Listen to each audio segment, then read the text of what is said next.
একটা শর্ট ঘটনাও এতটা ভয়ানক হতে পারে, গায়ের লোম দাঁড়িয়ে যাওয়ার মতো ঘটনা।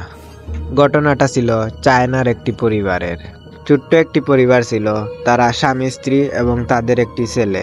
তাদের স্বামী স্ত্রীর সম্পর্ক খুব একটা ভালো ছিল না, কোনো না কোনো বিষয় নিয়ে তাদের ঝগড়া লেগেই থাকতো।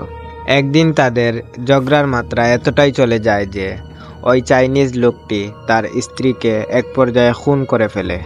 তারপর সে তার স্ত্রীকে বাড়ির পাশে কবর খুঁড়ে ওইখানে দাফন করে দেয়।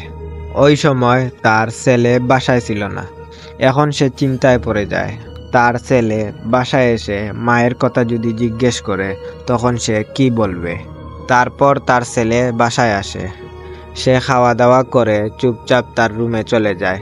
এইভাবে একদিন 2 দিন করে সপ্তাহ কেটে যায়, কিন্তু সে তার মায়ের খোঁজ নেয় না যে তার মা কোথায়।